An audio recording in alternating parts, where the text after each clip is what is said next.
ئەمە پێغەمبەرەکەیان بوو. بینیتان؟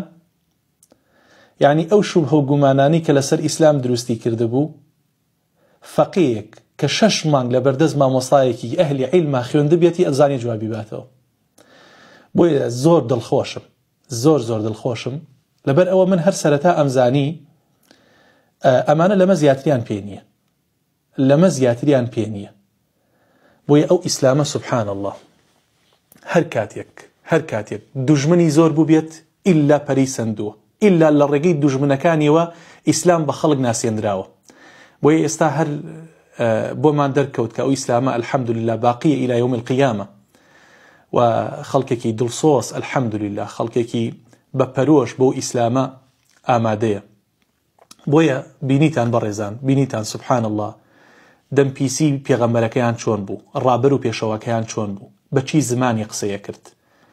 باشە، بۆیە الحەمدولله سپاس بۆ ڕەب العالەمین. ئیتر ئەوەش هیچ بیانوو یەک نەما، تەواو الحەمدولله سپاس بخوا الحەمدولله.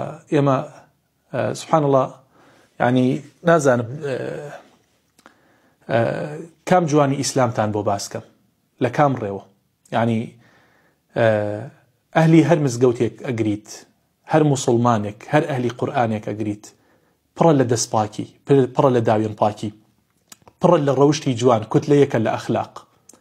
غەیری ئەو ئیسلامە بەس پێم بڵێ ئەمن و ئارام لە ئارامی لەکوێیە؟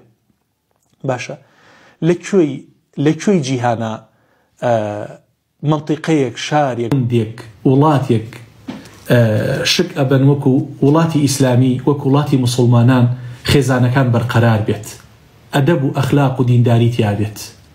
لەکوێیە ئەبینن؟ ها بڕۆ سەری فەڕەنساکەن بزانن چ مناڵبازیەکە، چ نێربازی و هاوڕەگەسخوازیەکە.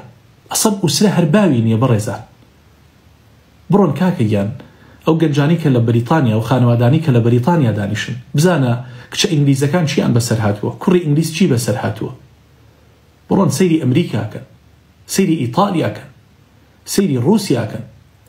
دەست ئەبەی بۆ هەر وڵاتێکی کوفری لە ڕووی خێزانیەوە وێران بوونە، کۆتاییان پێ هاتووە. ڕێزی دایک و باوک لەکوێیە هەیە غەیری ئەم ئیسلامە نەبێت؟ بۆیە زۆر دڵخۆش بوون بەڕێزان، زۆر دڵخۆش بوون. ملحیدەکان هەموو گومانەکانیان وەکو بڵقی سەر ئاوایە. ئیتر بڵقی سەر ئاو یعنی بە بەسیترین شت ئەتەقێت. هێنایی و بردی، هێنایی و بردی، هێنایی و بردی، هیچی بۆ نەکرا، هیچی بۆ نەکرا. ئەوە چییە؟ وەڵڵا ئەوە هەر بە 2 دقە کۆتایی پێ بەهاتایە، بە 2 دقە، هەر بە 2 دقە ئەتفسانەوە، جوان ئەتفسانەوە. بۆیە الحەمدولله بەڕێزان، ئیترەوە بۆتان دەرکەوت ئەمانە تەنها پیاوی لایڤەکانن لە کۆمنت و لە مایکەکانەوە ئاوا گەنج فری و ئەدەن. بۆیە تکاتان لێکم بە هیچ شێوازێک مەچنە لایڤی ئەو ملحیدانەوە، چونکە هیچیان پێ نییە، گومانەکانیان ئەو بوو کەوای جۆتان لێ بوو. باشە، 2 سەعات قسەکردن، 2 دێڕی محتەرەمانی نەوت. بۆیە ئەو ئیسلامە قائمە بإذن الله إلى يوم القيامة إلى أن يرث الله الأرض ومن عليها. 25 ئیمپراتۆریەت لوتی شکاوە کە هاتوونە ئیسلام بشکێنن، شکاون بە ئیزنی الله. بۆیە ئەگەر ئێمەش نەمێنین لە ساحەکەیە، ئەگەر مامۆساکانش نەمێنن، یەقینتان هەبێت ئەو ئیسلامە خوای پەروەردگار خۆی ئەیپارێزێ، خوای پەروەردگار خۆی ئەیهێڵێتەوە و بە قوتریشی ئەکات. و الحەمدولله ئەو ئیسلامە ئاشتیە، ئارامیە لە هەر شوێنێکا بێت. ئەوە تا لە ئەوروپا پڕی لە ئیسلام و مسلمانان. ئەو ئەوروپا، ئەو ئەمریکای ئەبینی بە هەزارەها، بە ملیۆنەها مسلمانی تایە. ڕۆژێ لە ڕۆژان نابینی لەوانە هیچ ئاژاوەیەک، هیچ شەڕێک، هیچ ناخۆشیەک ڕووبات. کوردستانی خۆمان جوانترین نمونە.